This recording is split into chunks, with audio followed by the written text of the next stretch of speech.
32 क्या ही धन्य है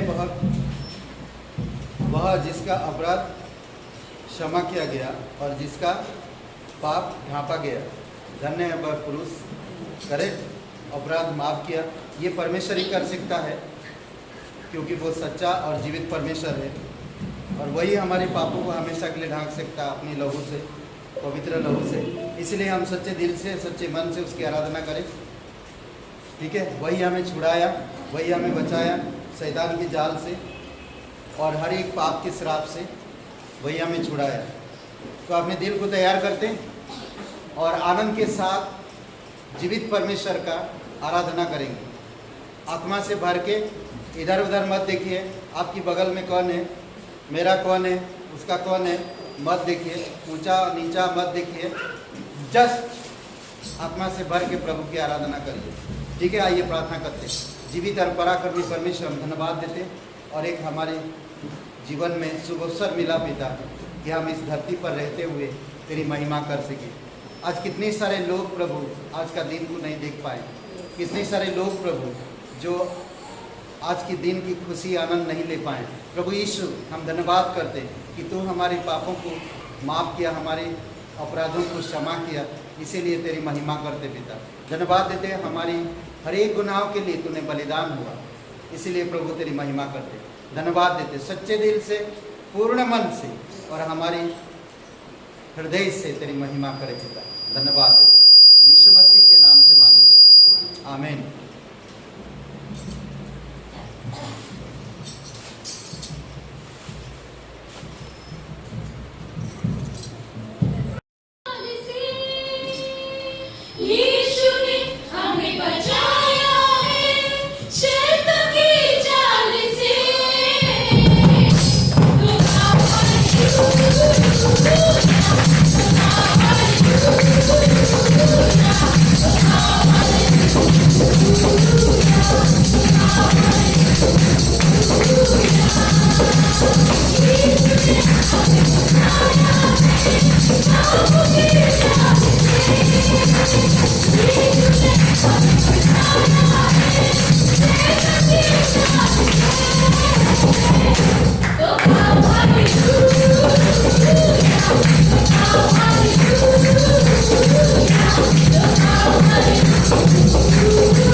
Oh,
पिता परमेश्वर, हम धन्यवाद देते हैं जीवित और पराक्रमी परमेश्वर। सारा आदर सारा महिमा हम तुझे देते हैं क्योंकि तू उसके योग्य है। तू हमेशा हम लोगों के प्रति विश्वास योग्य बना रहता है।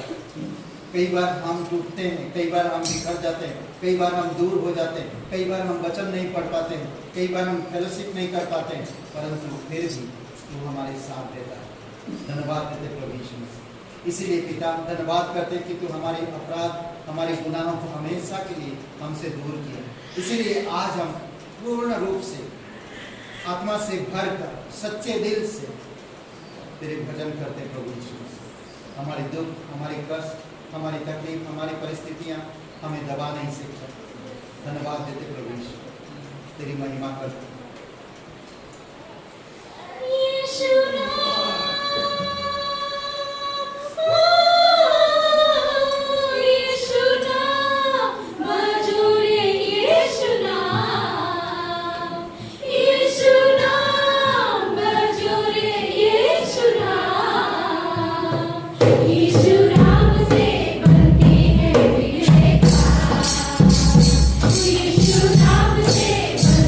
Yes.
तू पवित्र परमेश्वर है, तू अनंत परमेश्वर है, तू जीवित है और हमेशा हमारे साथ देने वाला परमेश्वर।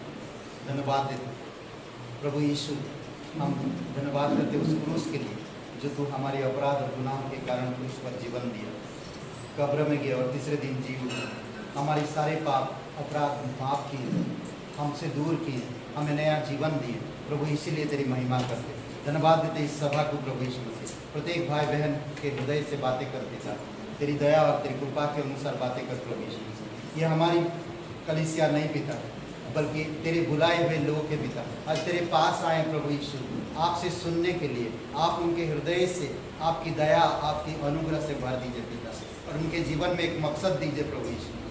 वो मकसद कुछ समझ सके प्रभु, तू उनके अगुवा बने और तू उनके मार्गदर्शक बने पिता। धन्यवाद देते प्रभु यीशु मसीह। अभिषेक करो इस सभा को पिता, तेरी पवित्र आत्मा से अनॉइंटिंग करो प्रभु यीशु, और तेरी सच्चाई के द्वारा प्रत्येक हृदय से बातें करो। धन्यवाद देते यीशु नासरी के नाम से मांगते हैं, आमीन। ओके, आप सभी लोग बैठ सकते हैं। ग्रेटर प्रेस कलीसिया में आप सभी का स्वागत है। यदि आज हमारे बीच में कोई पहली बार इस सभा में उपस्थित हुए हैं तो कुछ क्षण के लिए अपने हाथ को ऊपर कर सकते हैं। कोई भाई बहन यदि आज पहली बार परमेश्वर के वचन को सुनने के लिए आए हैं तो अपने क्षण के लिए अपने हाथों को ऊपर कर सकते हैं।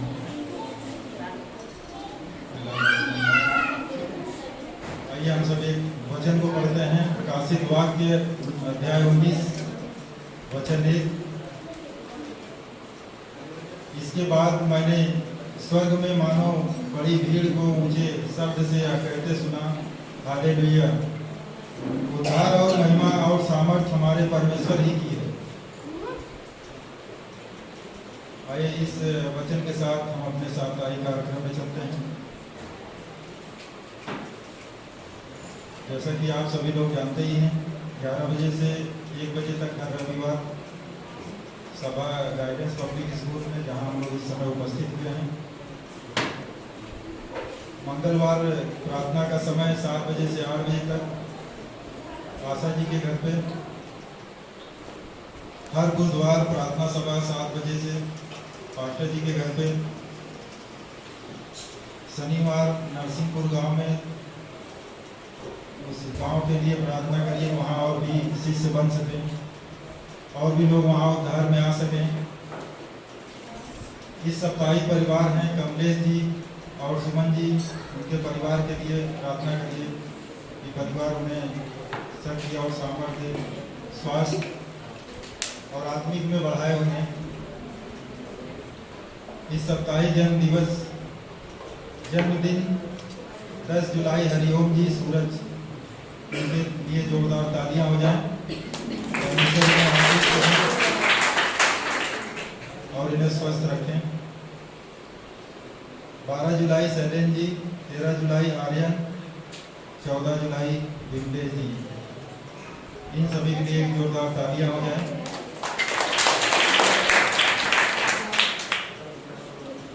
इस साप्ताहिक मिशनरी हैं मास्टर किशोर गुवाहाटी, उनके परिवार के लिए, कलीसिया के लिए प्रार्थना करें। परमेश्वर उन्हें पवित्र आत्मा और उनकी इच्छा के अनुसार अगुवाई करें और नए शिष्य बन सकें और कलीसिया बढ़े।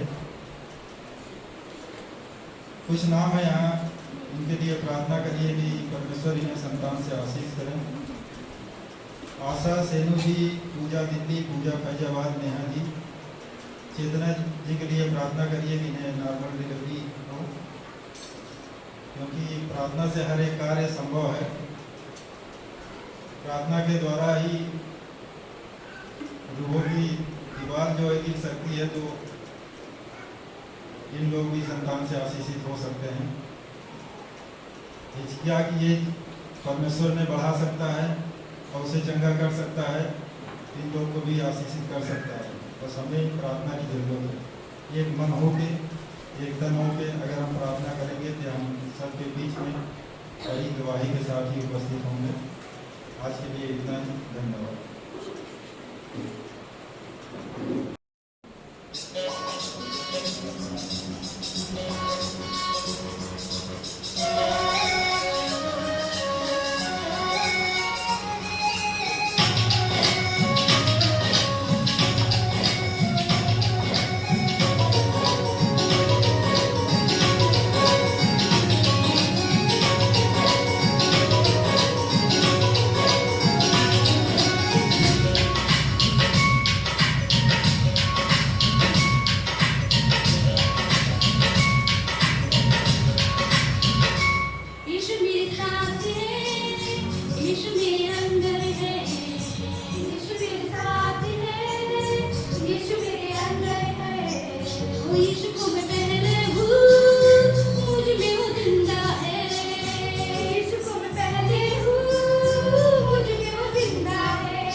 और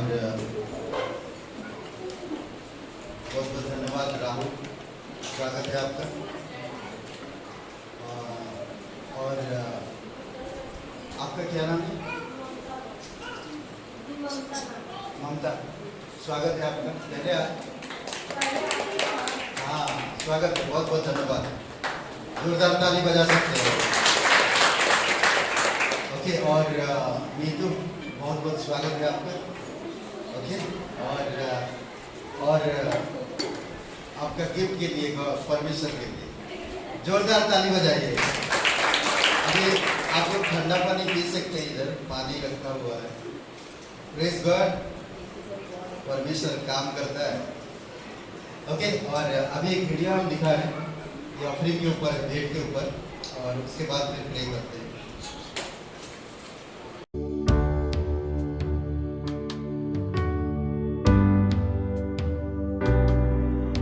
परमेश्वर की सेवकाई करने के लिए बहुत सारे तरीके होते हैं। कुछ लोग महान चीजें करते हैं, कुछ लोग अच्छे प्रचारक हैं, कुछ लोग बहुत सारे धन का योगदान करते हैं। लेकिन जब हम इस मुट्ठी भर चावल के बारे में बात करते हैं तो यह बहुत ही विनम्र होता है। यह सेवा रसोई घर के कोने में की जाती है जहां कोई नहीं देखता, परंतु उसे परमेश्वर जानते हैं और उसे आशीषित करते हैं। बुफैथाम एक अनमोल भेंट है जहां प्रत्येक मेजो परिवार हर बार मुट्ठी भर चावल को एक तरफ रख देते हैं जब भी वे भोजन पकाते हैं, और बाद में इसे इकट्ठा करके कलीसिया को दान कर देते हैं। कलीसियाएं बदले में इन चावल को बेचकर इससे जो भी धनराशि प्राप्त करते हैं उसे कलीसिया के काम में लगाया जाता है। 1910 में मिजोरम में मुट्ठी भर चावल की सेवकाई की शुरुआत हुई। बुफैथाम का यह सिद्धांत पिछले कुछ वर्षों में मिजोरम में बहुत ही प्रसिद्ध हो गया कि दान देना कुछ लोगों तक ही ना सीमित रहा, बल्कि पूरे मिजोरम में अमीर हो या गरीब, जवान हो या बूढ़े, सभी ने इसमें योगदान दिया।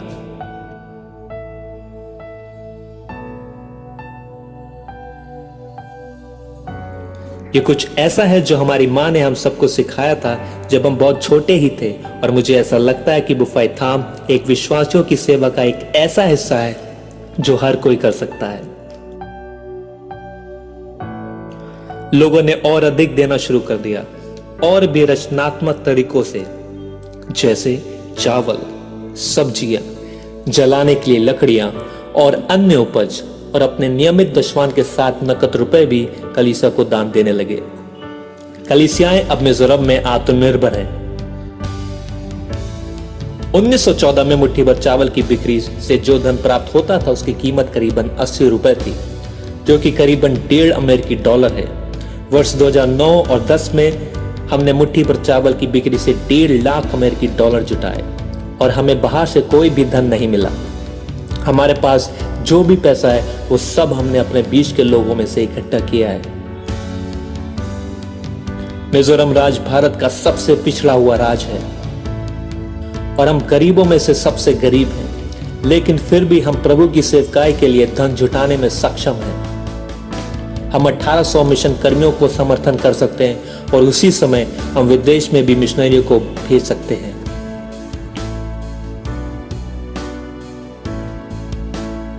कई बार ऐसा समय भी रहा है जब कुछ कलीसियाओं ने ऐसा सोचा है कि हमें परमेश्वर से आशीष पाने की जरूरत है, और लोगों का ऐसा रवैया रहा है जब हम कलीसिया का हिस्सा बन जाते हैं तो लोग सोचते हैं कि हम क्या प्राप्त कर सकते हैं। लेकिन यहाँ मुट्ठी भर चावल की भेंट हमें प्रेरणा देती है कि परमेश्वर ने हमें बुलाया है कि हम बांट सकें वो जो हमारे पास है परमेश्वर के साथ, परमेश्वर की सेवकाई के लिए। हम मेजों के लोग कहते हैं कि जब तक है हमारे पास हर रोज कुछ खाने के लिए, हमारे पास हर रोज कुछ है परमेश्वर को देने के लिए। परमेश्वर की सेवा के लिए आते हैं।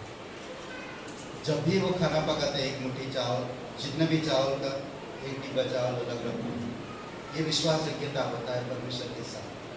आज हम कई बार परमेश्वर के साथ हम चालाकी करते हैं। ये चालाकीपन कहाँ से आता जानते हैं? शैतान की ओर से। हमारी दशवांश कई बार हम सैलरी जो मिलता है उसका हम दे नहीं पाते कलीसिया के लिए, और हम ढूंढते हैं कि हमें ब्लेसिंग परमेश्वर चाहता जब हम परमेश्वर के साथ विश्वास जगह रहते और परमेश्वर जो कार्य करता है हमारे जीवन में, तो एक अलग मूड की ओर ले जाता है। हम ब्लेसिंग चाहते हैं, आशीष चाहते हैं, बट हम परमेश्वर के राज्य के लिए देना नहीं चाहते। मिजोरम एक ऐसी देश है हमारे राज्य भारत की जो गरीब लोग रहते हैं, फिर भी वो लोग परमेश्वर को विश्वास रखते हैं। सब जगह भ्रमित घूम नहीं सकते, पर वहां से कहते कि आज कई सारे मिशनरी की मदद होता है। हमारे पास का वहाँ पर एक दो बार गए और वहाँ की जो कहानियाँ बहुत लेकर आते। तो आइए हम लोग संकल्प ले कि हमारे कलीसिया को परमेश्वर हम विश्वास योग्यता से दे और परमेश्वर के राज्य को बढ़ाए, और ये कलीसिया एक दिन दूसरे कलीसियाओं को मदद कर सके और मिशनरियों को भेज सके। ऐसा कलीसिया होना चाहिए। आमीन। आइए प्रार्थना करते हैं। दयालु और कृपालु परमेश्वर पिता, हम धन्यवाद देते हैं तेरे लोग, तेरे बुलाए हुए लोग, प्रभु यीशु, प्रत्येक लोगों के जीवन में तू काम करता है, उनकी व्यक्तिगत जीवन में, उनकी पारिवारिक जीवन में तू काम करता है पिता। अगर हम ब्लेसिंग चाहते हैं ताकि दूसरों को हम ब्लेसिंग कर सके, तो हमें परमेश्वर को समझना होगा, परमेश्वर को जानना होगा कि परमेश्वर हमारे लिए क्या कर सकता है। आज हर एक इंसान तेरे पास आते हैं अपनी स्वार्थ, अपने फायदे के लिए, परंतु कोई सेवा के लिए, मिशन के लिए नहीं आते। प्रभु ऐसा दिल वालों को लेकर आ जो तेरे राज्य के लिए, सेवा के लिए, मिशन के लिए तैयार हो सके। धन्यवाद देते प्रभु यीशु। और ऐसे लोगों को लेकर आओ जो तेरे मिशन के लिए मुट्ठी खोल सके और दे सके विश्वास योग्यता से। धन्यवाद देते। अभिषेक करो इस भेंट। प्रार्थना प्रभु यीशु मसीह के नाम से मांगते हैं, आमीन।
कैसे सुमन जी, ठीक है?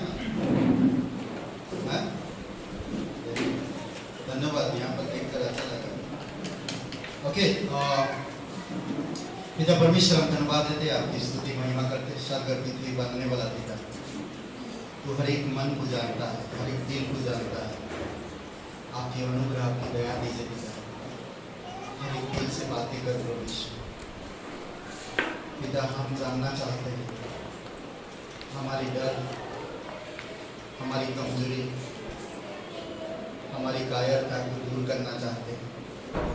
आप हमें पवित्र आत्मा की सामर्थ से हमारे हृदय से बातें करो पिता। धन्यवाद देते परमेश्वर, जीवित और पराकर भी परमेश्वर तेरी महिमा करते हैं। धन्यवाद देते, हमें आपकी जरूरत है पिता, हमें आपकी सामर्थ की ज़रूरत है, हमें आपकी समझ की ज़रूरत है, हमें आपके मार्गदर्शन की ज़रूरत है। मदद करो प्रभु हमारे जीवन को। धन्यवाद देते पिता, धन्यवाद देते प्रभु ईश्वर, धन्यवाद देते पवित्र आत्मा, धन्यवाद देते पिता प्रत्येक बार में जो यहाँ पर है यीशु मसीह के नाम से मांगते हैं। ओके, आप बैठ सकते हैं। और आज हम बात करेंगे, हम लोग देख रहे हैं इसी महीना में ज़्यादातर हम लोग परमेश्वर की विश्वासयोग्यता के ऊपर बात कर रहे हैं, और आज हम बात करेंगे वही परमेश्वर की विश्वासयोग्यता के ऊपर। और पहला थिस्सलुनीय का 5 अध्याय और वचन 24, 5 अध्याय और वचन 24। तुम्हारा बुलाने वाला विश्वासयोग्य है और वह उसे ऐसा ही करेगा।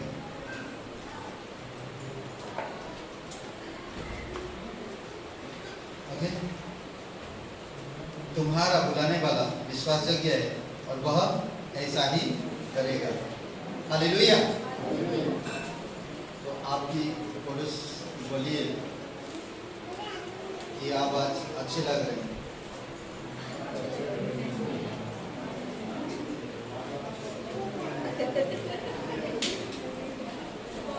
आज आप अच्छे लोग,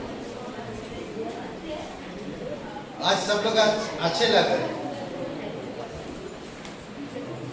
थोड़ा हंसते तो अच्छा लगता है ना? कुछ चेहरे बिल्कुल हंसी नहीं है। अच्छा, एक लड़का ना रोते हुए घर लौट के आता है स्कूल से, और माँ पूछते हैं क्या हुआ बेटा, आज रोते रोते क्यों स्कूल आ रहे और इतनी जल्दी कैसे आए?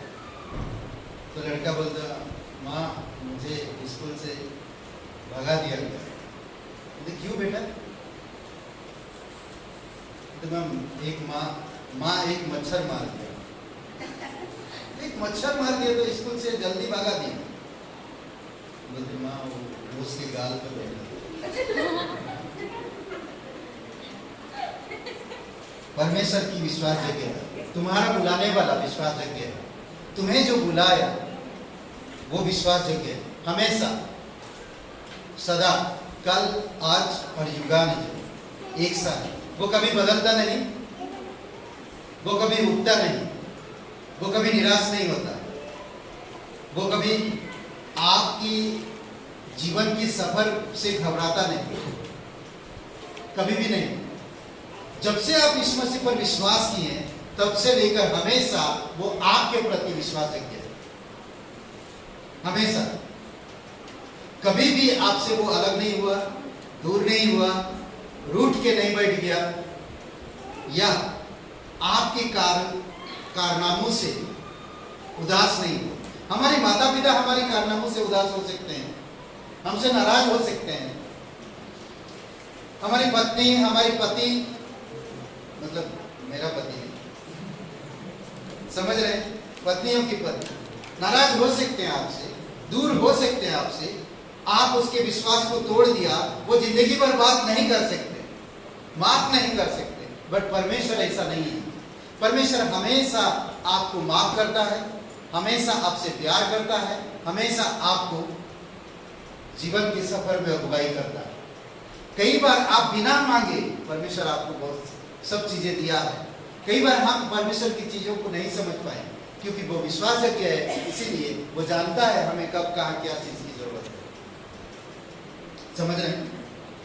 थिस्सलुनीके की किताब 5वां अध्याय, अगर आप 1 से 11 तक में देखेंगे, प्रभु के दिन से संबंधित शिक्षा देता है। पहला थिस्सलुनीके के 5वां अध्याय परमेश्वर के आने वाले दिन के बारे में संबंधित है। जब परमेश्वर का आने वाले दिन है, परमेश्वर का राज्य आने वाला है, तो आपको कैसा रहना चाहिए? एक विश्वासी को विश्वास में कैसा बनना चाहिए, कैसे रहना चाहिए? वहां पर बहुत सारी ऐसी बातें दिखाया जो आप एक विश्वासी को कैसे रहना चाहिए। और 12 से लेकर 28 में विभिन्न कर्तव्यों से संबंधित शिक्षा देता है। बहुत सारे कर्तव्य, सब्जेक्ट, विषय, कार्य, या आप जो कार्य करते हो अलग अलग तरीके से दिखाया गया, बताया गया है। और आज हम एक वचन पढ़ रहे हैं, तुम्हारा बुलाने वाला, 24 वचन, तुम्हारा बुलाने वाला विश्वासयोग्य है और वह ऐसा ही करेगा। कैसा करेगा? जब आप वचन पढ़ेंगे, जानेंगे, समझेंगे। समझ रहे?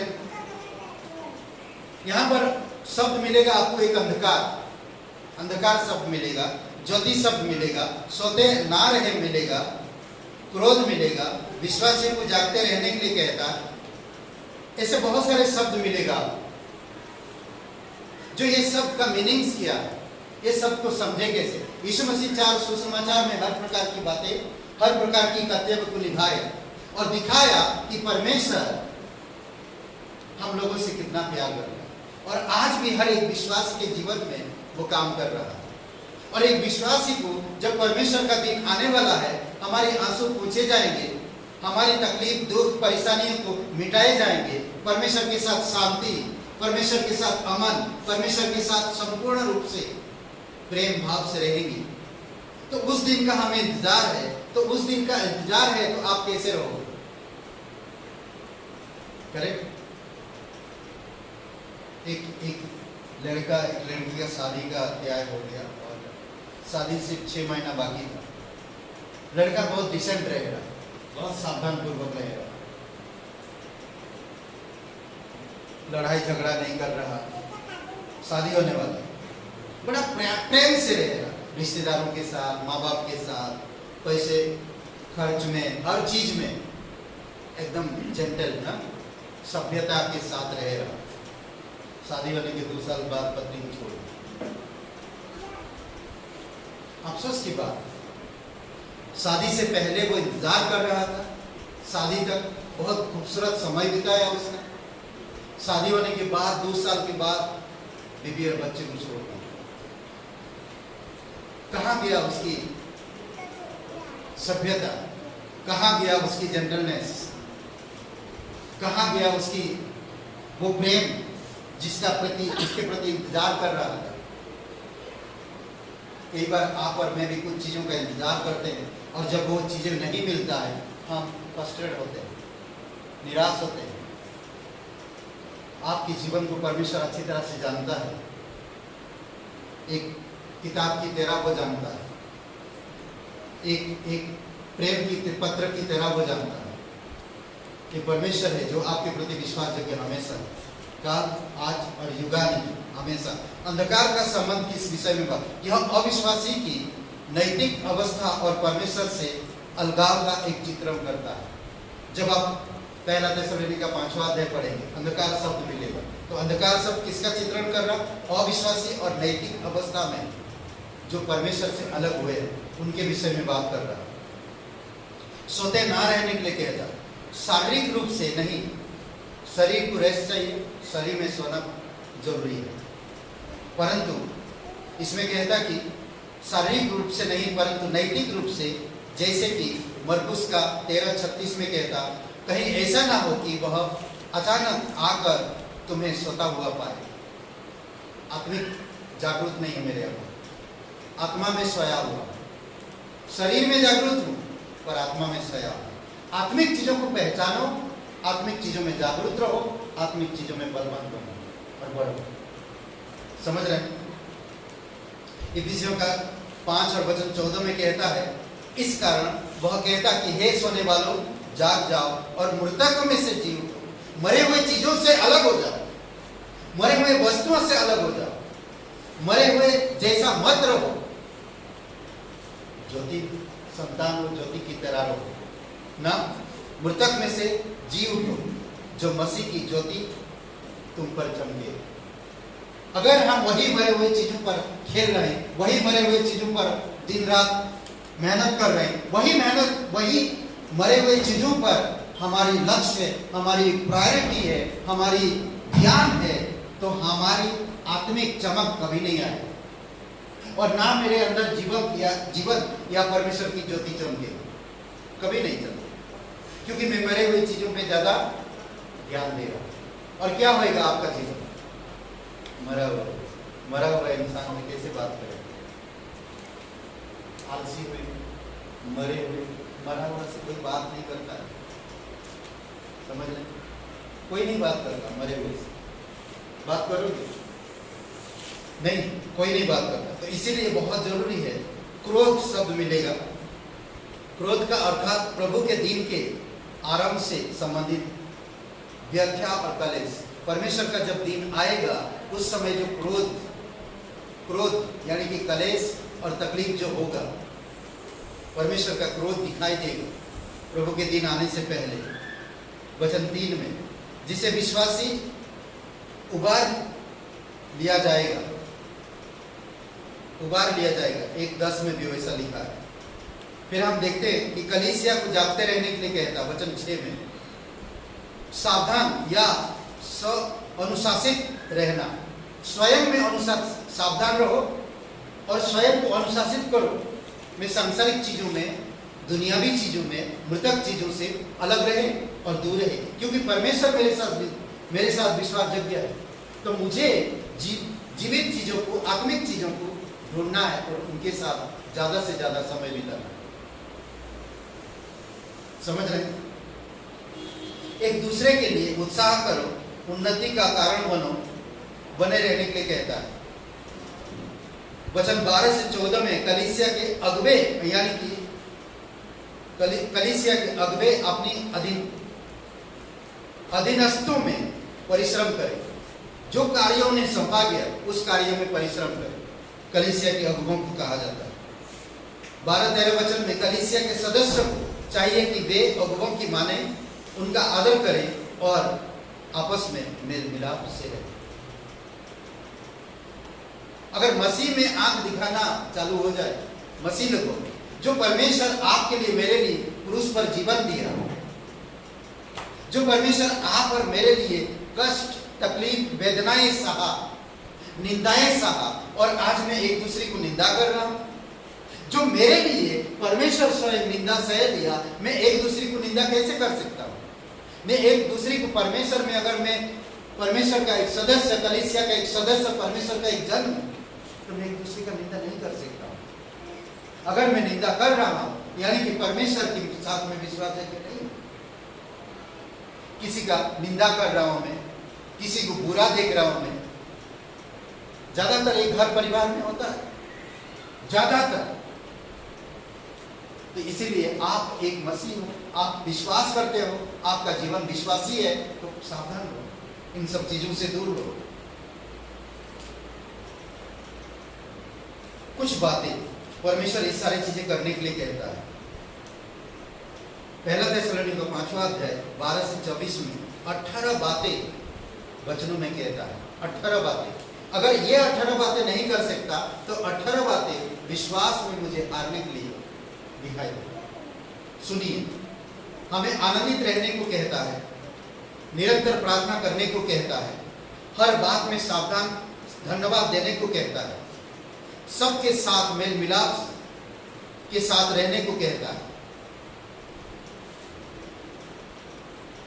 मेल मिलाप के साथ रहने को कहता है, जो ठीक चाल नहीं चलते उन्हें समझाने के लिए कहता है, उन्हें छोड़ने के लिए नहीं कहता, कायरों को साहस देने के लिए कहता है, निर्बलों को संभालने के लिए कहता है, सबके प्रति सहनशीलता दिखाने को कहता है, किसी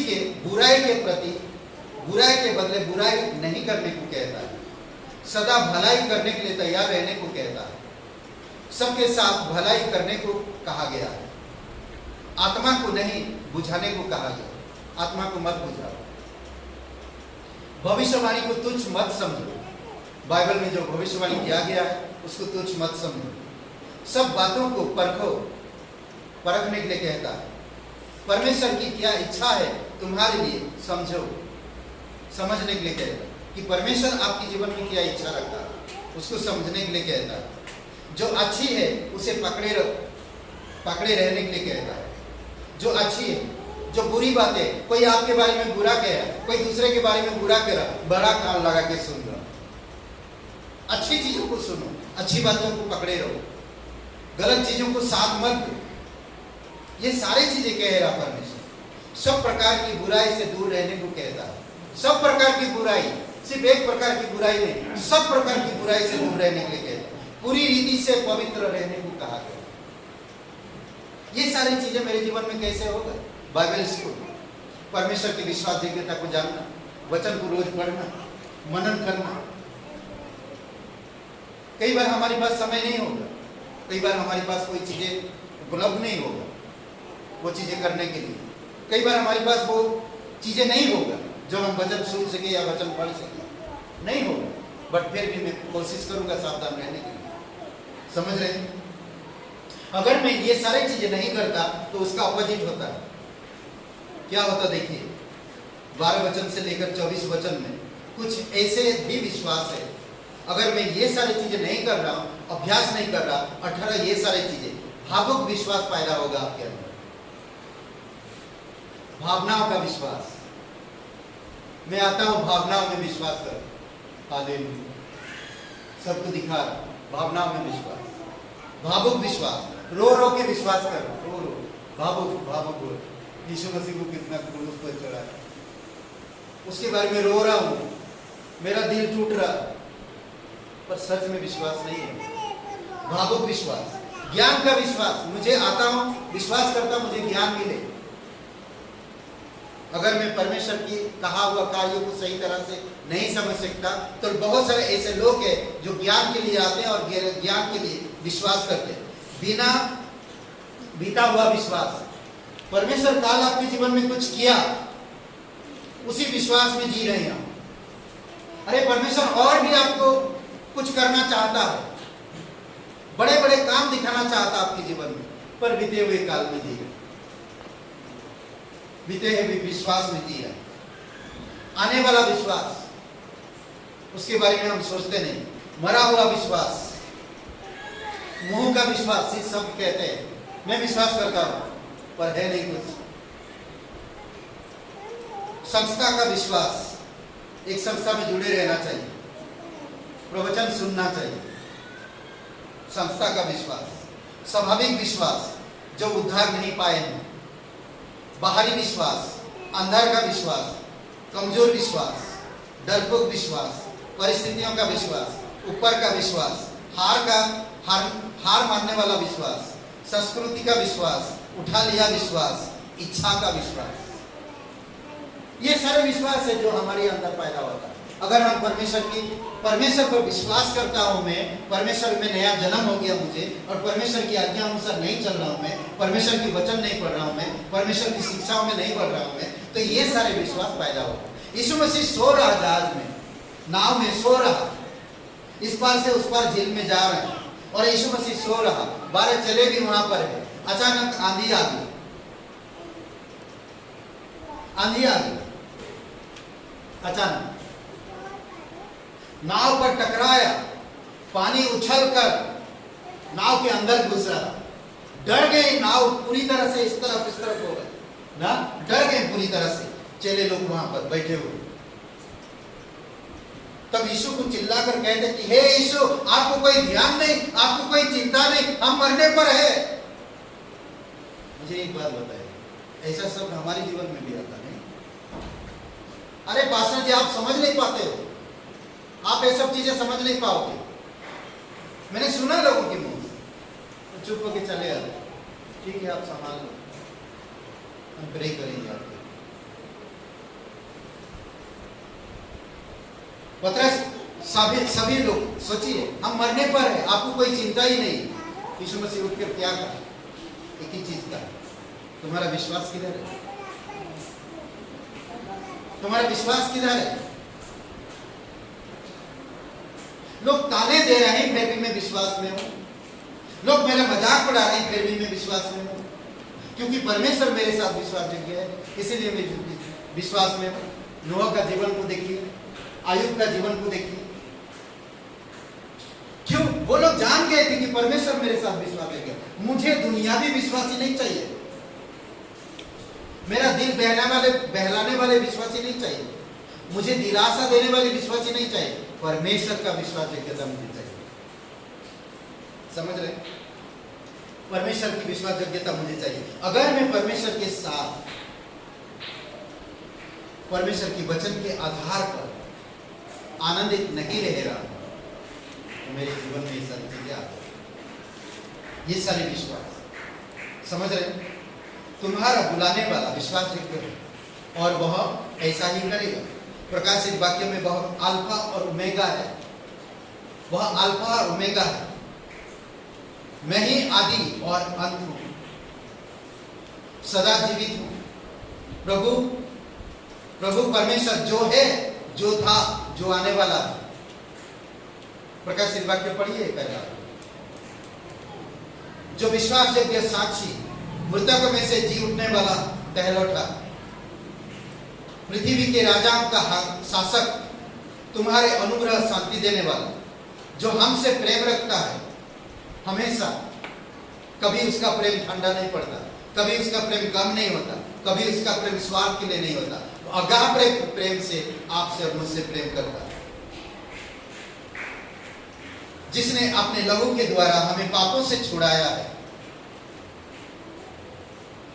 लहू के द्वारा अपने पापों से हमें छुड़ाया, उसकी पवित्र आग के पाप और मेरे पापों की कीमत उसने चुका है, लहू देकर, अपने प्राण देकर, अपना जान देकर। 7 आत्मिक हथियार है, पहन लो। फिलिपियों का 6वां अध्याय, इफिसियों का 6वां अध्याय, आत्मिक हथियार, 7 आत्मिक हथियार पहन लो। सत्य से कमर कस लो, धार्मिकता के झिलम पहन लो, सुसमाचार की जूता पहन लो, विश्वास का ढाल हाथ में ले लो, उद्धार का टोप पहन लो, तलवार परमेश्वर का वचन हमेशा रहे आपके साथ। एक विश्वासी को ये जानना बहुत जरूरी है, परमेश्वर मेरे लिए हथियार उपलब्ध करा है। आज बहुत सारे बड़े बड़े लोग जब सक्सेस होते हैं तो उनके पास कोई एक सेफ्टी के लिए रखा जाता है, गार्ड रहेगी, या तो उनके पास बंदूक रहेगा, या तो कुछ वर्ड क्या बोलते हैं,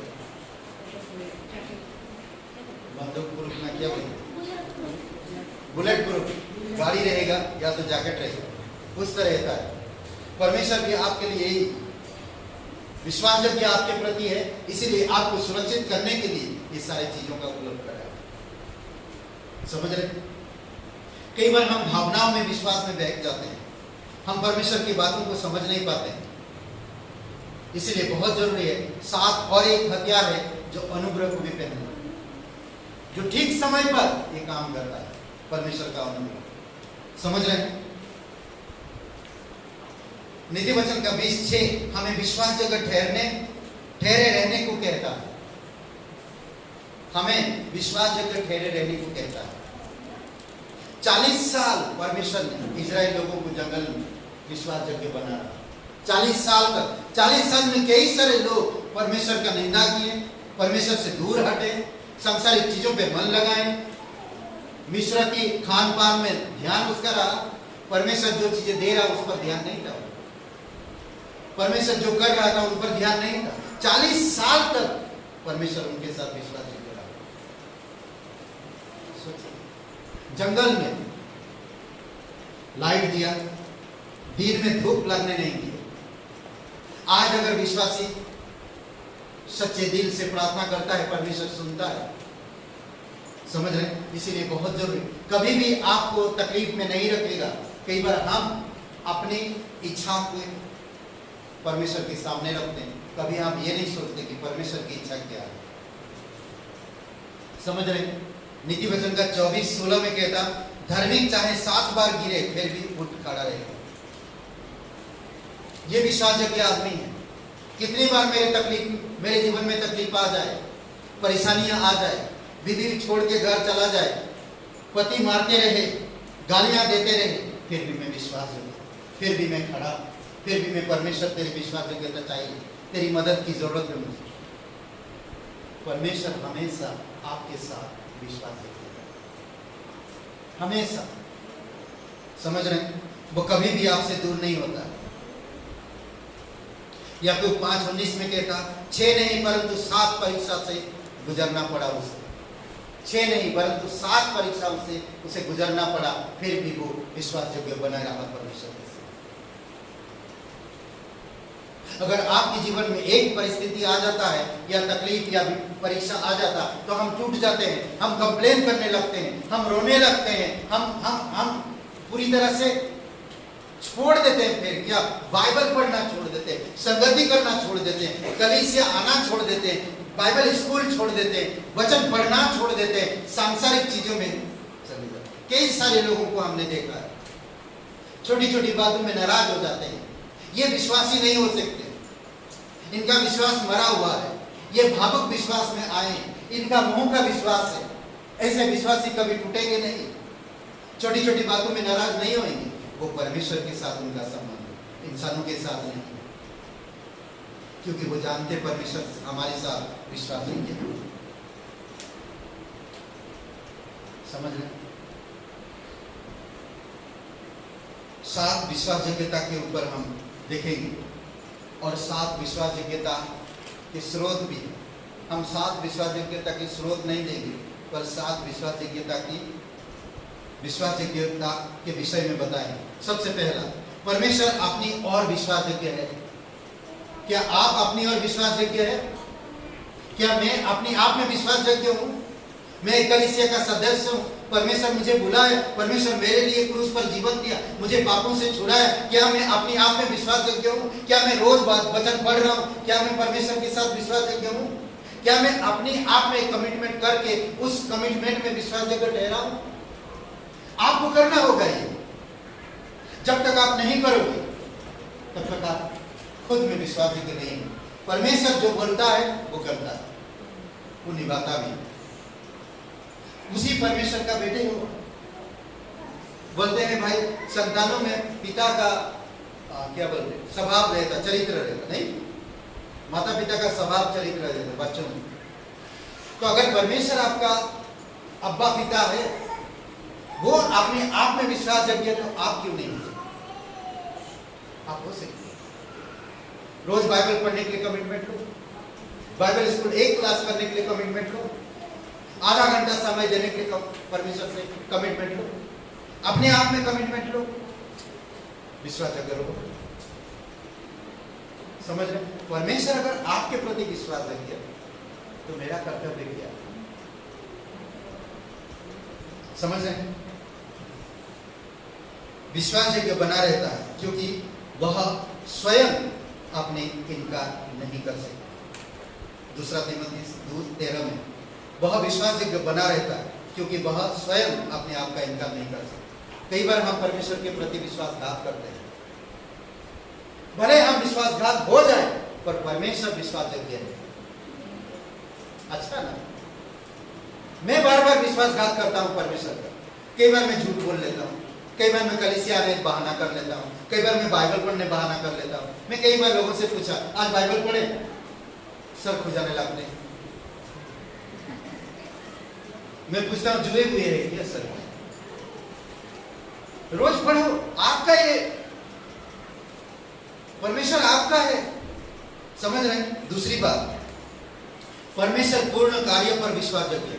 पूर्ण कार्य कहां पर? क्रूस पर, जो पूरा हुआ काम। यह 19:30 पूरा हुआ, यीशु मसीह ने कहा पूरा हुआ। उस कार्य में विश्वास योग्य है। अगर वो कार्य में विश्वास योग्य नहीं होता तो वो कार्य पूर्ण नहीं हो पाता। आप पर मैं यहां पर आज वचन नहीं सुन पाता। क्रूस पर, क्रूस के कार्य पूर्ण कार्य है। आप और मैं आज विश्वास करते पूर्ण कार्य पर, अगर पूरा हुआ नहीं होता तो आप और मैं विश्वास नहीं कर पाते पूर्ण कार्य पर। वो अपने पूर्ण कार्य पर विश्वास योग्य है। क्या आप जब से शुरू किए हैं उस दिन से लेकर आज तक विश्वास योग्य है? आप अपने आप को जांचो, अपने आप को परखो। मैं कितने साल जीऊंगा मुझे नहीं मालूम, उसको पता है। मैं कब गिरूंगा मुझे नहीं मालूम, उसको पता है। मैं कब परमेश्वर से दूर होऊंगा मुझे नहीं मालूम, उसको पता है। मैं परमेश्वर में कैसे बढ़ूंगा मुझे नहीं मालूम, उसको पता है। तो जिसको पता है मैं उसके साथ विश्वास योग्य रहूंगा।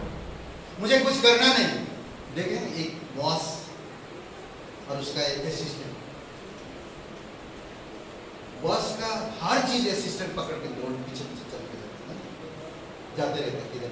कुछ भी होता है, आज आपको मीटिंग होना, सब चीजें याद दिला, फिर उसको मालूम है उसके बॉस, उसने प्लान बना के उसको दिया, उसको याद दिला बॉस। क्या मैं परमेश्वर के साथ इस प्रकार कर सकता हूं? परमेश्वर मुझे, मेरे साथ आप विश्वास है, मुझे वचन दिया, मैं वचन डेली पढ़ूंगा, मैं रोज प्रार्थना करूंगा, 15 मिनट रोज वचन में पढ़ने के लिए आधा घंटा दूंगा, ये करूंगा परमेश्वर। कई बार हम अपनी आदतों से बाहर नहीं आते तो परमेश्वर के साथ विश्वास कैसे बनेंगे? अपनी आदतों से। कई बार हम इस सांसारिक चीजों में इतनी प्रायोरिटी देते हैं तो हम आत्मिक चीजों को भूल जाते हैं, भूल जाते हैं। एक एक चीजों पे हम इतनी रात जाते हैं, प्रार्थना सभा भूल जाते हैं, कलीसिया भूल जाते हैं, वचन पढ़ना भूल जाते हैं। कई बार लोगों को देखे आज पढ़ाने भूल गए, कई बार हम देखे लोग भूल जाते हैं। तो इसीलिए बहुत इंपॉर्टेंट, बहुत जरूरी है कि आपको मुझे समझना पूर्ण का परमेश्वर संपूर्ण कार्य पर विश्वास योग्य है। परमेश्वर इजराइल की ओर विश्वास योग्य है। परमेश्वर हमेशा इजराइल लोगों ने कितनी धोखा दिया, कितनी अलग अलग लोगों के पीछे चले गए परमेश्वर को छोड़कर। तुच्छ जाना परमेश्वर ने, उसकी आज्ञा को व्यर्थ ठहराया, उसकी बातें नहीं सुने, उसकी मार्ग पे नहीं चले, उसको दुख ही दुख दिया परमेश्वर को हमेशा। तुम मुझे पिता कहते हो तो एक पिता की तरह प्यार किधर है? एक बेटे की तरह प्यार किधर है?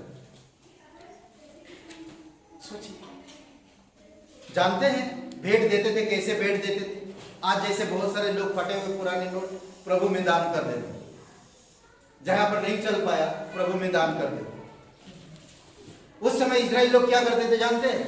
अंधे जानवर उसको लाकर बलि करना, लेंगड़ा है उसको लाकर बलि करना, बीमार है उनको लाकर बलि करना। ऐसे करते थे परमेश्वर, समझ रहे? फिर भी परमेश्वर उन लोगों के प्रति विश्वास योग्य रहा हमेशा। सोचिए, मैं कितना कर रहा हूं बुरा उसके साथ, फिर भी वो मेरे साथ विश्वास योग्य है। ये परमेश्वर का स्वभाव है, ये परमेश्वर का स्वभाव। समझ रहे? ऐसा हमारा भी दिल होना चाहिए। परमेश्वर के वचन में, परमेश्वर की स्वभाव में, परमेश्वर की चरित्र में आप बढ़ो, सुरक्षित रहो। समझ रहे हैं? चौथी बात, परमेश्वर कलीसिया की ओर विश्वास योग्य है। अपने कलीसिया की ओर, कलीसिया के लिए वो विश्वास योग्य हमेशा। कलीसिया में कौन है? उसकी बुलाए हुए लोग। अगर वो सिर है तो हम सब उसकी देह। तो परमेश्वर अपनी कलीसिया में हमेशा विश्वास योग्य। कलीसिया में पर में, कलीसिया में कौन है? उसकी शरीर। सिर हमेशा शरीर में, शरीर के साथ विश्वास योग्य बना रहेगा। कोई अंग छोड़ के जा सकता है, कोई अंग कुछ काम नहीं कर सकता है, फिर भी वो विश्वास योग्य रहेगा उसके साथ। शरीर के तो नहीं यार, वो हाथ को लहू नहीं पहुंचा, शरीर ये कभी नहीं बोलता, सिर ये कभी नहीं बोलता, लहू वहां तक पहुंचता है। भले वो कुछ नहीं कर रहा है, फिर भी वहां तक ब्लड पहुंचता है। समझ रहे? सिर हमेशा ब्लड को हर जगह पहुंचाता है। उसी प्रकार प्रभु परमेश्वर अपनी विश्वास योग्यता हर किसी के प्रति रखता है। चाहे वो छोड़ के गया हो, कलीसिया में आया, 2 साल रहा, तीसरे साल छोड़ दिया, 5वें साल रहा, 6वां साल छोड़ दिया, 8वां साल रहा, 9वां साल छोड़ दिया, 15वां साल रहा, 16वां साल छोड़ दिया, फिर भी परमेश्वर उनके प्रति विश्वास है। 4 दिन आते हैं, 5 दिन नहीं आते, विश्वास है परमेश्वर। पर आपका कर्तव्य है कि अगर मैं एक कलीसिया का सदस्य हूं तो मैं परमेश्वर के साथ कैसा हूं? सोचिए थोड़ी सी।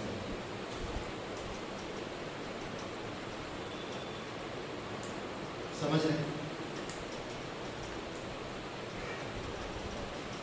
लोग कहते हैं बुराइयां 1000 माफ करा जा सकता है, पर एक बार विश्वास टूट गया उसको जोड़ नहीं सकता, विश्वास किया नहीं जाता। बट परमेश्वर में ऐसा नहीं। इस संसार में हो सकता है बहुत सारी बुराइयां माफ किया जाता है, पर अगर किसी का विश्वास तोड़ दिए ना, फिर दोबारा विश्वास करना बहुत मुश्किल होगा।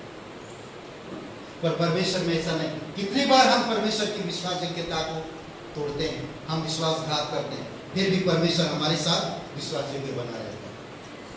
5वीं बात, परमेश्वर हमारी और व्यक्तिगत रूप से विश्वास योग्य है।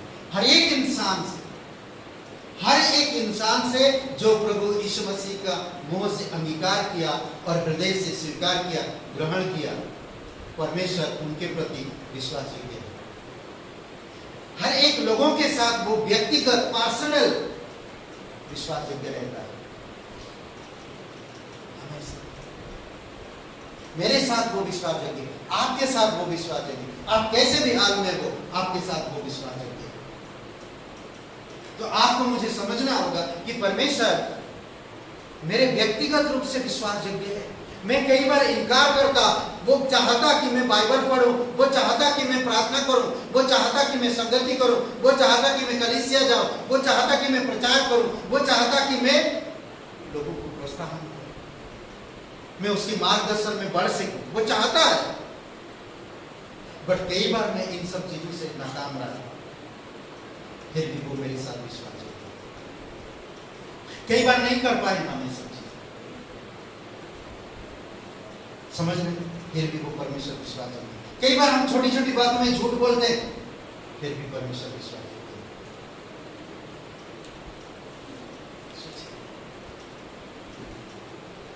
6वीं बात, परमेश्वर सुसमाचार के प्रति विश्वास है।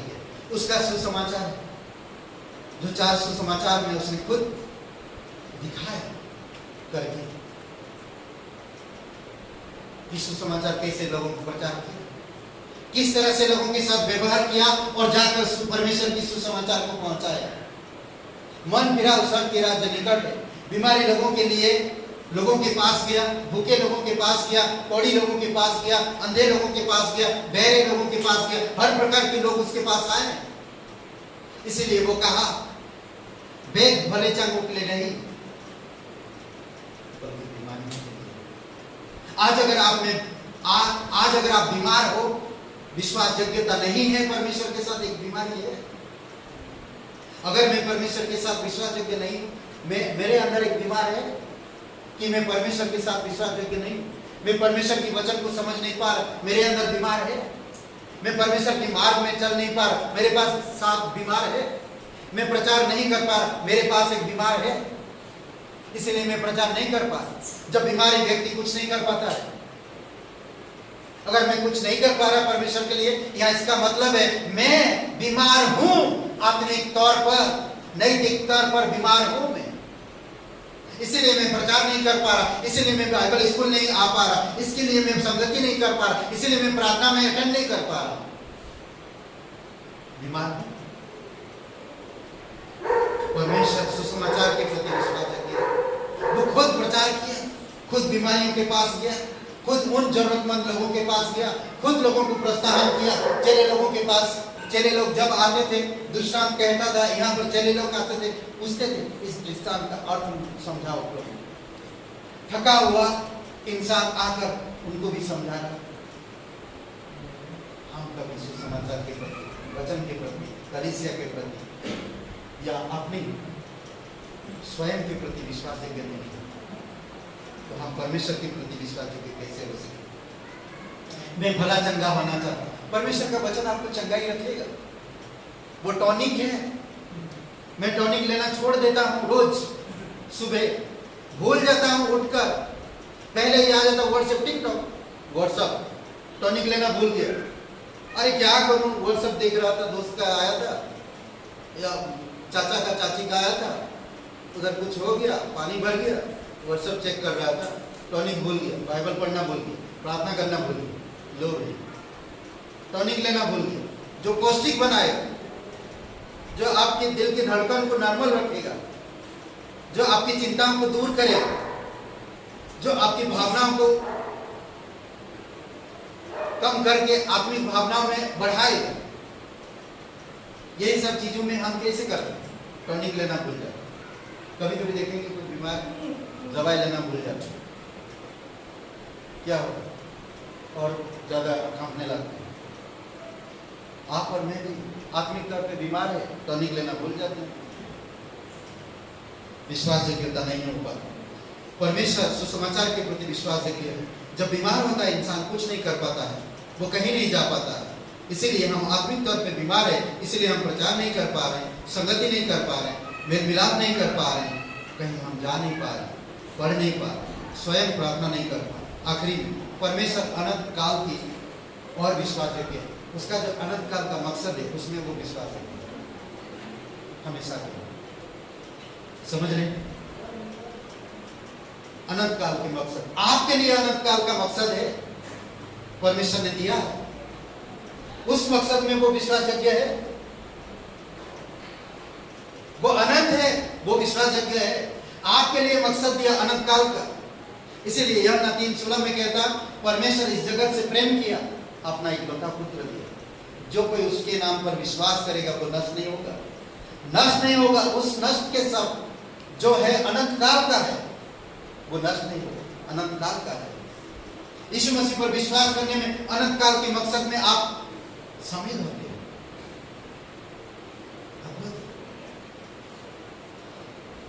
वो अल्फा और ओमेगा है, वो आदि और अंत है, जो था, जो है और जो आने वाला है। अद्भुत है। आज मैं कह सकता हूं, आओ सारे विश्वास योग्य परमेश्वर के दास, साहस के साथ अनुग्रह के सिंहासन के पास, जिसे आपको दया पर नम्रता अनुग्रह में हमें आना चाहिए। परमेश्वर आज मुझे माफ करो, मैं दिल से सच्चे मन से तेरे अनुग्रह के सिंहासन के पास आता हूं, मुझे विश्वास योग्य इंसान बना, कलीसिया के प्रति, स्वयं के प्रति, लोगों के प्रति, सुसमाचार के प्रति, अनंत काल के मकसद के प्रति हमें परमेश्वर से प्रार्थना करना चाहिए। दानियल बंदिश में है ना, बेबीलोन के राजा लेकर गया बंदिश में। दानियल के पहले अध्याय में देखोगे तो दानियल का नाम बदल दिया जाता, उसके दोस्तों का, सब कुछ बदलना चाहते हैं, फिर भी बोलो विश्वास योग्य रहे परमेश्वर के साथ। बदल दो हमारी सब कुछ, पर दिल में जो बसा है जीवित परमेश्वर, क्या उसे बदल पाओगे? दिमाग में जो बसा है जीवित परमेश्वर, क्या उसे बदल पाओगे? हमारे नाम बदल सकते हो, हमारे खान पान बदल सकते हो, हमारे कपड़े बदल सकते हो। क्या आप मेरे दिल के अंदर जो बसा यीशु का क्रूस, क्या उसे बदल पाओगे? मैं उसके साथ विश्वास किया। कितनी सारी परीक्षा होने के बावजूद भी 2 अध्याय से लेकर 6 अध्याय में कई सारी परीक्षाओं का सामना किया। बोलो बोलो, कभी बोलो कभी हटा नहीं, निराश नहीं हुआ, उदास नहीं हुआ, विश्वास योग्य बने रहे। 40 साल तक विश्वास योग्य रहा परमेश्वर इजराइल के साथ, आपके साथ भी विश्वास योग्य है हमेशा के लिए। आमीन। आइए प्रार्थना करते। पवित्र, महान और सर्वशक्तिमान परमेश्वर पिता, धन्यवाद है। दयालु और कृपालु परमेश्वर, सबकी आंखें बंद है, सबके सर झुकी हुई है। अगर आप विश्वास करते हैं, विश्वास करना चाहते हैं, पहले कभी विश्वास नहीं किया, आज आपके पास मौका है, आप विश्वास कर सकते हैं। प्रभु यीशु मसीह को अपना विश्वास देकर आप उसके साथ विश्वास योग्य रह सकते हैं, और वो आपके साथ विश्वास योग्य रहेगा। वो आपसे प्यार करता है, वो आपके लिए क्रूस पर जीवन दिया है, वो आपके लिए कब्र में गया और तीसरे दिन जी उठा। हमारे पापों के लिए वो स्वर्ग छोड़कर इस धरती पर आया, हमारे अपराधों का दंड अपने ऊपर लेकर क्रूस पर दंडित हुआ। वो जीवित है, वो हमेशा के लिए, वो हमारे पाप, हमारे अपराध, हमारे गुनाहों को माफ करना चाहता है, हमारी बीमारियों को हमसे दूर करना चाहता है। अगर आप विश्वास करना चाहते हैं, परमेश्वर का संतान बनना चाहते हैं, तो मेरे साथ आज ये प्रार्थना कर सकते हैं दिल से। सबकी आंखें बंद है, सबके सर झुकी हुई। अगर आप सच्चे दिल से प्रार्थना करना चाहते हैं, यीशु मसीह पर विश्वास डालना चाहते हैं, परमेश्वर का संतान बनना चाहते हैं, अनंत मकसद में बढ़ना चाहते हैं, तो आज मेरे साथ ये प्रार्थना को कर सकते हैं। कहिए, हे यीशु, मैं जानता हूँ मैं एक पापी इंसान हूँ, मैं खुद को नहीं बचा सकता। मैं धन्यवाद है, मेरे पापों के कारण क्रूस पर बलिदान। हे यीशु, मुझे माफ कर, मेरे हृदय में आ, मुझे नया जीवन दे। तन मन से तेरे बलिदान पर, तेरे गाड़े जाने पर, तेरे जी उठने मैं विश्वास कर, तू मुझे माफ कर। सच्चे मन से मैं विश्वास करता हूँ, तो पवित्र परमेश्वर का एक लौता पुत्र यीशु नासरी मेरा मुक्तिदाता, मेरा उद्धारकर्ता, यीशु के नाम से, आमीन। आइए हम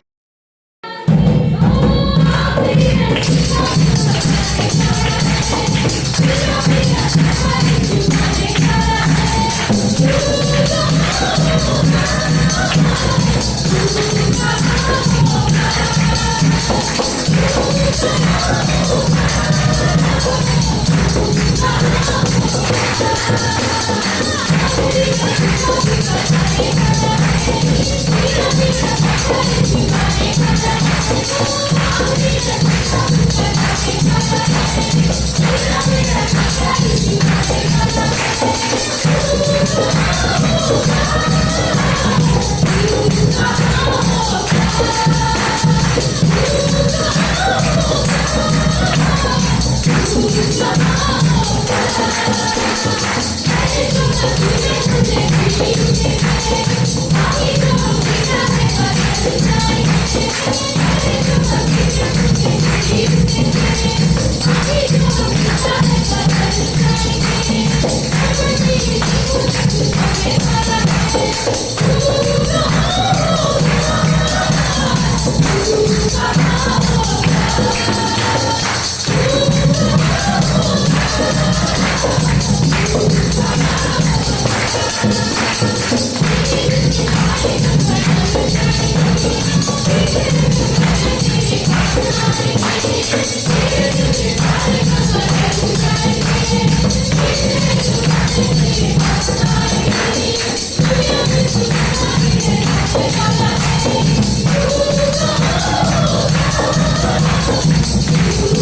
17:8 में कहता है कि जब परमेश्वर का पुत्र आएगा तो क्या विश्वास योग्य पाएगा? अगर नहीं तो आज से आप विश्वास योग्य बन जाओ, ताकि वो आए जब आए तो आपके जीवन को विश्वास योग्य पाए। इसीलिए जब यीशु मसीह लाजर की कब्र के पास खड़ा था, वहाँ पर असंभव था कुछ काम। 4 दिन मरा हुआ लाजर कब्र के अंदर है, असंभव था।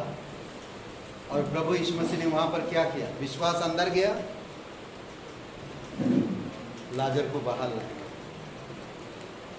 समझ रहे? विश्वास अंदर, डर बाहर।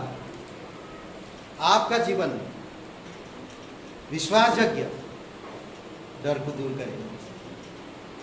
समाज से डर नहीं, परिवार से डर नहीं, परंपरा से डर नहीं, पति से डर नहीं, पत्नी से डर नहीं, दीदी से डर। मसीह बन गया। इसीलिए विश्वास योग्य बनो, डर को बाहर करो। विश्वास अंदर, डर बाहर। समझ रहे? विश्वास अंदर। आइए प्रे करते हैं। पिता परमेश्वर, प्रभु यीशु मसीह हम धन्यवाद देते हैं। पिता दीक्षा के लिए प्रार्थना करते हैं, आप उसको स्पर्श दो, सक्सेस हो पिता उसकी इस ट्रीटमेंट को। प्रभु यीशु तो सच्चा और जीवित परमेश्वर, विश्वास के साथ प्रार्थना करते हैं, एक दिन वो यहाँ पर खड़े होकर गवाही देते पूर्ण रूप से, हाथ मांस लहू से उसे शक्ति दी। स्पर्श करो आदमी इसी समय, डॉक्टर को बुद्धि समझ दो पिता कि सही इलाज हो, सही दवाई मिले और उसे शक्ति मिले और चंगाई मिले। विश्वास के साथ प्रार्थना करते पिता, हम रामचंद्र के परिवार के लिए प्रार्थना करते हैं, आपकी दया, आपकी कृपा, खाने पीने से लेकर हर एक चीज को पैसे कौड़े से पिता आपकी कृपा दृष्टि रखी। आप सहायता करो उनकी मन, रामचंद्र की, उनके बेटे की। प्रभु यीशु आप दया करें, सुमन जी को शक्ति, सामर्थ्य और पूर्ण रूप से चंगाए, जीवित और पराक्रमी परमेश्वर। यहाँ पर सभी भाई बहन, सभी परिवार, बच्चे बड़े, सभी को बुद्धि समझ के साथ तेरे अनुग्रह में, तेरे शांत स्वभाव में अगुवाई करना पड़ेगा। अगर कोई तकलीफ में है, यीशु तेरे नाम से प्रार्थना करते, आप उनकी तकलीफ को दूर करना। कोई अगर कठिन समय से गुजर रहे, दिल टूटा है, मन विचलित है, प्रभु यीशु आप स्थिर करना और उनकी परिस्थितियों को आपकी पवित्र आत्मा की कंट्रोल करना भी और आप मदद करना। प्रभु यीशु धन्यवाद देते, तेरे अधीन सभी लोगों को रखते हैं। प्रभु यीशु तेरी कृपा दृष्टि, तेरी दया, जीवित और पराक्रमी परमेश्वर धन्यवाद देते। प्रार्थना प्रभु यीशु नासरी के नाम से मांगते हैं, आमीन। सबको आशीष मिले। बहुत बहुत धन्यवाद।